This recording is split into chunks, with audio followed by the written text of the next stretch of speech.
Hey guys, NJ here, welcome back to the channel. So today we have a firmware update for the XREAL ones. Now, I did a review on these 3 days ago and it was a pretty in-depth review on everything from the physical outlay to the software and the software solutions, compromises that you have with hardware with certain physical limitations, and things like IPD adjustment and the solutions for adjusting for those in software. And it was a deep dive video. If you haven't seen that already, please go and check that out. There's a lot to discuss. But my overall impressions of these were they're fantastic. I love them. I'm keeping them. I spent my own hard-earned money on them. These weren't provided to me. I guess the first thing I have to address is the fact that I get nervous when companies fire out products at the speed of light. These were only released in December and now the Pros are coming out in the beginning of April, according to the team when I spoke to them. And when you're moving stuff out that quickly and the price difference is only $100 or pounds between these two things, I know there's a lot of you in that camp that are like, I'm just going to wait for the Pros. But what we don't want is the people who've bought these ones to suddenly feel like as soon as the Pros come out, these are going to just be forgotten about. That would obviously be awful. So it gives me faith when I see more regular software updates coming out and adding new features in. I think that's really important. And they've done that. And this software update out of nowhere has got some really nice new features in it. So when it comes to updating these, you literally go to xreal.com/OTA. I don't know why they call it OTA, because that stands for over the air. This definitely not updated over the air. There's no Bluetooth chip in this or a way to communicate wirelessly. It needs to be plugged in and then you can plug it into a Mac or a PC. It can't be done over Android or iPhone. Mobile's not supported yet. I think you can do it over the Beam Pro from what I've seen reported in the XREAL Reddit.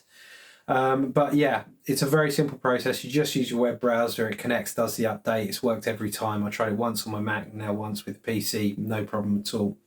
So once you've done that, there are now some new features here. Let's talk about those. So wear detection optimization. I've personally never had a problem with the wear detection. When I put these on, the screens work, they never flicker or go off, or yeah, there's been no issue for me when it comes to the wear detection, but hopefully that's fixed for you now in this if you did have that. I know the wear detector, wherever that sensor is somewhere in the arms. It's not normally with VR headsets, they stick it right in the middle here by the temple.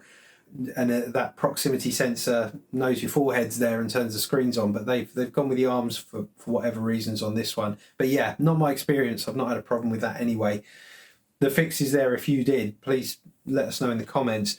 So next on, we've got screen size and distance control. Now this was a big one, and again I talked about this quite extensively in my review, was that because of the FOV limitation that you have, there's only so much you can do. And this comes down the IPD adjustment from software perspective in terms of being able to move those screens around, because you're going to approach those physical limitations of the optics a lot quicker than you would with a 50-degree field of view than you would with, say, a VR headset where you've got 110 degrees field of view.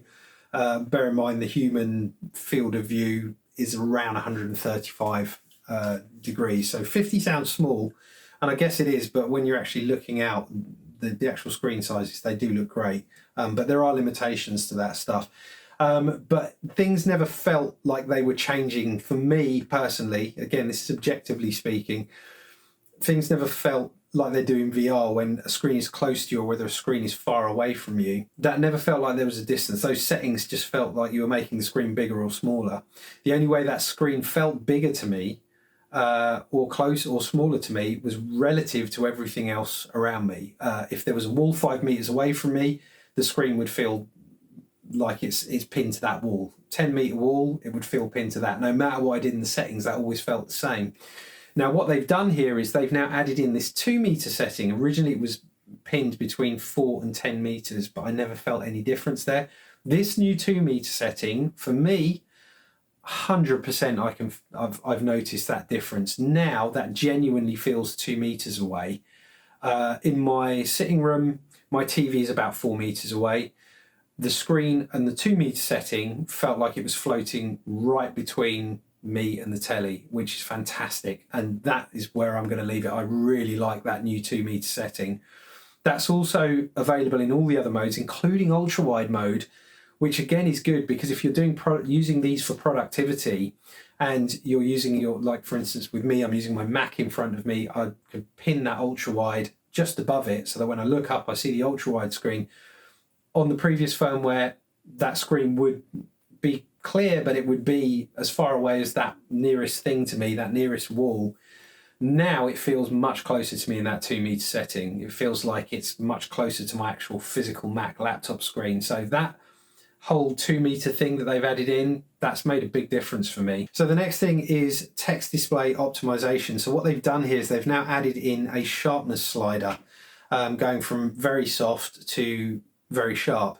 Now by default, I think there's about 5 segments that you can pick from. By default, it's actually one away from being its sharpest. So in this new firmware, you'll be able to sharpen it that little bit more. And I'd say it felt, I don't know, 15% sharper than where it was, somewhere 15 to 20.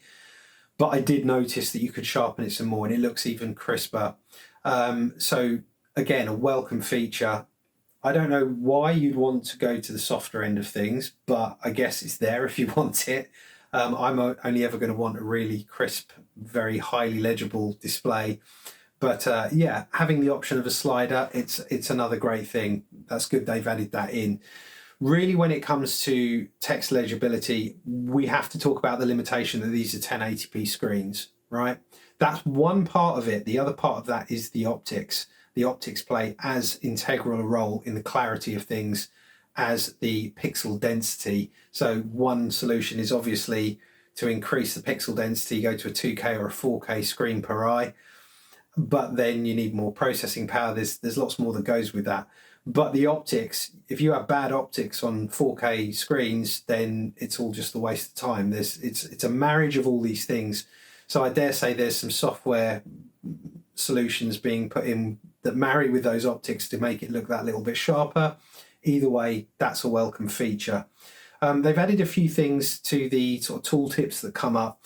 One is an exit prompt when you single click when you're in ultra wide mode. Frustratingly, it would, well, it's frustrating because it would just drop you out of the ultra wide mode and change resolution back to its kind of native 1080p mode or the native follow or hover mode.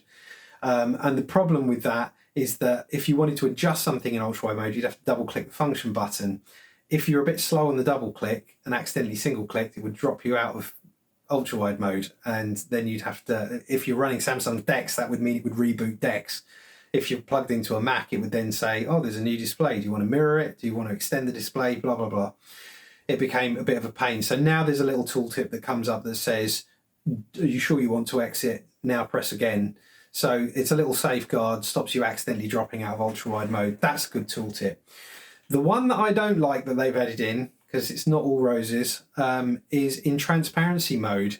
They've now added a little bubble right dead center of your field of view that says you're in transparency mode. Click any button to exit. Now, I really like transparency mode the way it was, where everything gets out of the way, so that if I want to talk to someone and stop the screen I'm looking at, I click on it, everything gets out of the way, I can have a chat with them. Now I've got this very distracting little bubble here that says press any button to exit. Why not move that off to the corner? I can still see it, but it's not in the way of what I'm trying to look at. Don't put it right in the middle.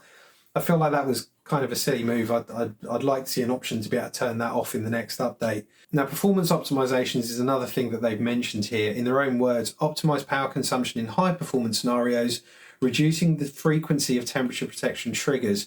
So improving efficiency has a twofold effect. One, it means hopefully it's pulling less power from, well, in high performance scenarios, it's pulling less power than it was, which means less battery drain on the device you're plugged into, whether it's your phone or whether it's your Mac or whatever, your Steam Deck. If it's pulling less power because it's running more efficiently, that's a great thing in itself.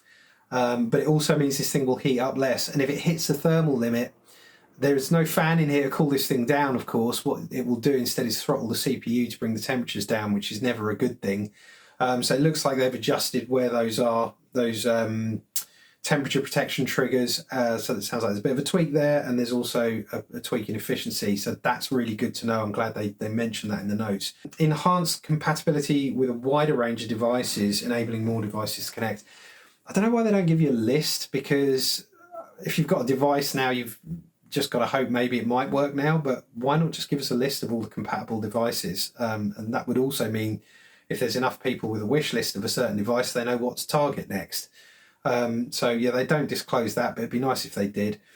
Under bug fixes, fix known issues with screen imbalance in hover mode. I'm not really sure what they're alluding to here, but there was one thing that since this firmware update, I think I can tell has changed. And that was to do with when you're in follow mode, certainly, it felt like as you move your head, the whole thing feels more planted to me. It feels like it will only move once you make a certain amount of motion, and then when it definitively knows you're looking here, then it quickly follows to that new position. But during that transition, I felt like in the previous firmware that there was a little bit of blurring as it moved across, like it's not fully utilizing that 90 or 120 hertz that it has available to it. Because if it was fully utilizing that, that would be considerably less blurry as you move over, right?